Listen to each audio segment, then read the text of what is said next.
سلامونه ملګرو.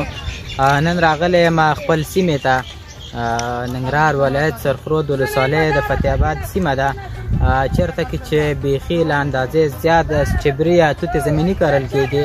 نو دلته به موږ تاسو ته دغه سیمې هغه چبري درو ښیو، همدارنګې دلته به له دهقانانو سره او له کارګرانو سره یو څه خبرې ولرو. نو راځئ ملګرو را سره تم شئ او دغه پروګرام تر پایه را سره وګورئ.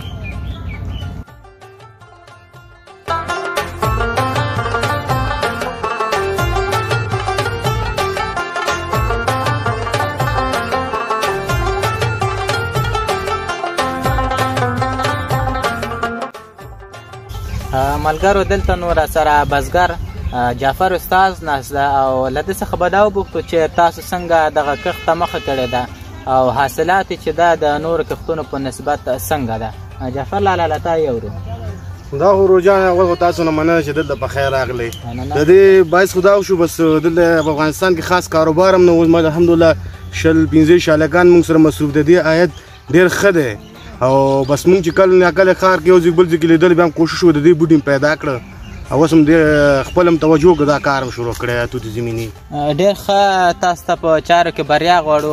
پوښتنه به در څخه دا وکړو چې تاسو دغه کښت ته مخه کړې ده، یا د زراعت مسؤلینو د ننګرهار د حکومت مسؤلینو تاسو سره څه مرسته کومک کړې ده؟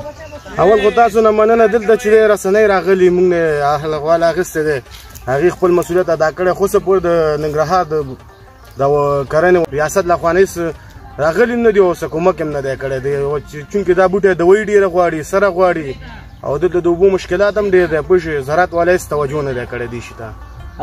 بس موږ هم له همدې ځای او له همدغه میک څخه هغه کوم ملګري کوم مسؤلین چې دي چې زموږ غږ اوري غږ ورباندې کوو چې د داسې خلکو لاسنیوی وکړي تر څو دغه کښت دلته عام شي او حتی تر لرې او نورو ساحو سیمو نورو هېوادونو ته یې ولېږو، ځکه دلته که موږ توجه وکړو دغه کار ډېر صفا کار ده او دوی ډېر احتیاط او ډېر غریب کاران دلته دوی سره مصروفه دي په دغه کار کې. نو موږ به انشاءالله دغه ستاسو غږ تر اړو مسؤلینو پورې حتما رسوو.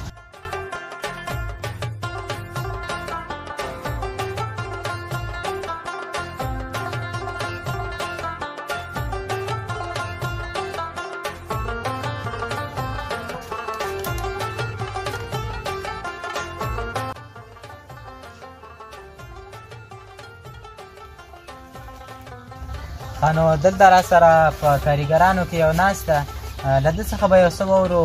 تا سره که ټپه وي غزل وي یو څه به درنه واورو. ها مهرباني. په لومړي سر کې سلامونه صادق صاحب تاسو ته او بیا محب الله محبت صاحب ته او بیا نو د تاسو مینهوالو ته سلامونه وړاندې کوم او په آخر کې به یو بیت تاسو ته وړاندې کوم. کله اقرار کله انکار کوم دا څه کومه، کله اقرار کله انکار کوم دا څه کومه، اول ګناه بیا استغفار کوم دا څه کومه. او هغه چې ما په کاڼو ولي او نفرت کړي له ما، هغه چې ما په کاڼو ولي او نفرت کړي له ما، زه په هغو د ګل ګزار کوم دا څه کومه.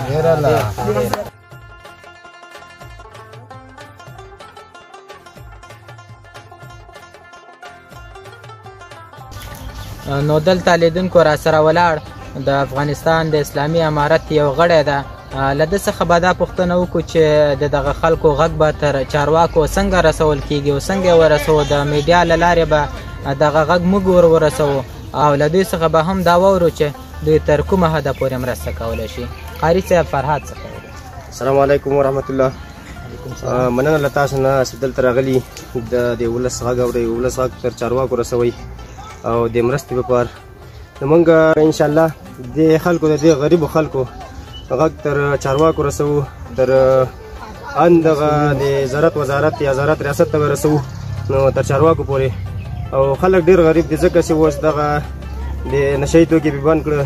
دلته به مخکې کوکنار کرل کېده، پورته په ساحو کې بند کرل کېده، نو دغه به بند کړه. اوس موږ به انشاءالله هڅه کوو چې حکومت ته ورسوو دغه دوی غږ او حکومت ورسره مرسته وکړي. نړۍ مننه له قاري صاحب فرهاد د اسلامي امارات غړی څخه. انشاءالله موږ به د دوی غږ تر وزارت پورې رسوو، د کرنې ریاست پورې او انشاءالله دوی سره به کومک کېږي.